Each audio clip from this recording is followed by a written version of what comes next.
ಪ್ರೀತಿ ಆದರವೇ ತುಂಬಿತ್ತು, ಪ್ರೀತಿ ಆದರವೇ ತುಂಬಿತ್ತು. ಇಲ್ಲಿ ಆದರದ ಸ್ವಾಗತದೊಂದಿಗೆ, ಇಲ್ಲಿ ಆದರದ ಸ್ವಾಗತದೊಂದಿಗೆ 4 ಗಂಟೆ ಬಂದಾಗ ಇಲ್ಲಿ ಶಿಕ್ಷಕಿಯರು, ಮಕ್ಕಳು, ನಮ್ಮ ಆನಪ್ಪ ಚಿಟಗಿರಿಯವರು ಬಹಳ ಪ್ರೀತಿಯಿಂದ ಸ್ವಾಗತಿಸಿದ್ರು. ಅದನ್ನ ನನ್ನ ಇದರಲ್ಲಿ ಹೇಳಿದ್ದೇನೆ, ಪ್ರೀತಿ ಆದರವೇ ತುಂಬಿತ್ತು. ಇಲ್ಲಿ ಸ್ವಾಗತದೊಂದಿಗೆ ಶುಭ ಹಾರೈಸುವೆ ಈ ಬಿಸಿಲ ಮಲ್ಲಿಗೆ ಹಾಜಿಯವರ ವಚನ ಸಂಕಲನಗಳಿಗೆ. ಶುಭ ಹಾರೈಸುವೆ ಈ ಬಿಸಿಲು ಮಲ್ಲಿಗೆ ಹಾಜಿಯವರ ವಚನ ಸಂಕಲನಗಳಿಗೆ. ಬಳ್ಳಾರಿ ಜಿಲ್ಲಾ ಕವಯಿತ್ರಿಯರ ಈ ಸಂಗಮ ಆಯ್ದ ಕವನಗಳು ಈ ಬಿಸಿಲು ಮಲ್ಲಿಗೆ. ಬಳ್ಳಾರಿ ಜಿಲ್ಲಾ ಕವಯಿತ್ರಿಯರ ಈ ಸಂಗಮ ಆಯ್ದ ಈ ಕವನಗಳು ಬಿಸಿಲು ಮಲ್ಲಿಗೆ. ಚಿನ್ನಮ್ಮನವರ ಸ್ಮರಣಾರ್ಥ ನೋಡಿ, ಚಿನ್ನಮ್ಮನವರ ನಾವು ನೆನಪಿಲಿರಾಗಲ್ಲ, ಯಾಕಂದ್ರೆ ಅವರ ಸ್ಮರಣಾರ್ಥವಾಗಿ ನಾವು ಇವತ್ತು ಇಷ್ಟು ಮಂದಿ ಎಲ್ಲ ಸೇರಿದ್ದೇವೆ. ಆದ್ರಿಂದ ಚಿನ್ನಮ್ಮನವರ ಸ್ಮರಣಾರ್ಥ ಬಿಡುಗಡೆಯಾದ ಈ ಕೃತಿಗೆ, ಚಿನ್ನಮ್ಮನವರ ಸ್ಮರಣಾರ್ಥದಿಂದ ಬಿಡುಗಡೆಯಾದ ಈ ಕೃತಿಗೆ ಲೋಕಾರ್ಪಣೆ ಮಾಡಿದ ಪ್ರತಿ ಲೇಖಕಿಯರಿಗೆ ನನ್ನ ನಮನಗಳು ತಮಗೆಲ್ಲರಿಗೆ, ನನ್ನ ನಮನಗಳು ತಮಗೆಲ್ಲರಿಗೆ. ಈ ಒಂದು ಅನಿಸಿಕೆ ಕವನ ನನಗೀಗ ಸಾರ್ ಅತಿಥಿಗಳ ಭಾಷಣ ಒಂದೆರಡು ನುಡಿ ಅನ್ನಿಲ್ಲ ಅವರು. ನಿಮ್ಮ ಅನಿಸಿಕೆ ಹೇಳ್ರಿ, ನನ್ನ ಅನಿಸಿಕೆಯನ್ನು ನನ್ನ ಕವನದ ಮೂಲಕ ನಾನು ವ್ಯಕ್ತಪಡಿಸ್ತಾ ಇದ್ದೇನೆ.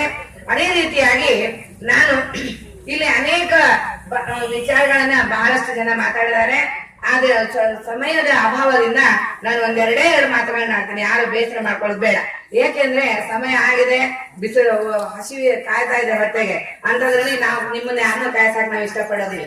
ಆದ್ರಿಂದ ಒಂದೆರಡೇ ಮಾತುಗಳನ್ನ ಆಡ್ಲಿಕ್ಕೆ ಇಷ್ಟಪಡ್ತೇವೆ. ಈಗ ವಚನಗಳ ಬಗ್ಗೆ ಸಾಕಷ್ಟು ಹೇಳಿದ್ರು. ಅದರಲ್ಲಿ ಇನ್ನೂ ನಾನು ಒಬ್ಬ ಹಿಂದಿ ಶಿಕ್ಷಕಿ, ಆದರೆ ಅನೇಕ ನನ್ನ ಮಕ್ಕಳ ಕವನ ಸಂಕಲನಗಳೇ ನಾನು ಬಹಳ ಬಿಡುಗಡೆ ಆಗಿರ್ತಕ್ಕಂಥದ್ದು. ಆದ್ರಿಂದ ಈ ಹಿಂದಿಯಲ್ಲಿ ಬರ್ತಕ್ಕಂತ ಒಂದೆರಡು ವಿಚಾರಗಳನ್ನ, ಅಂದ್ರೆ ವಚನಕ್ಕೆ ಯಾವ ರೀತಿ ತ್ರಿಪದಿಗಳು ಅಥವಾ ಚೌಪದಿಗಳು ಇರ್ತಾವೋ ಅದೇ ರೀತಿ ದೋಹೆಗಳು ಅಂತ ಹೇಳಿ ಹಿಂದಿಯಲ್ಲಿ ಬರ್ತಾವ.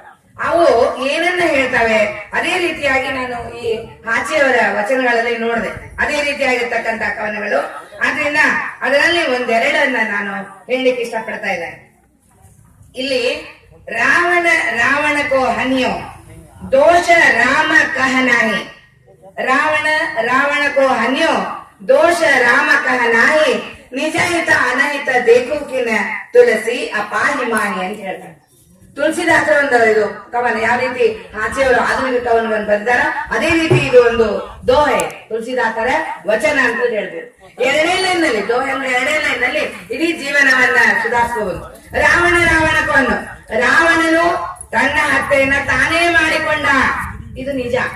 ಯಾಕೆಂದ್ರೆ ಪತಿವ್ರತಿ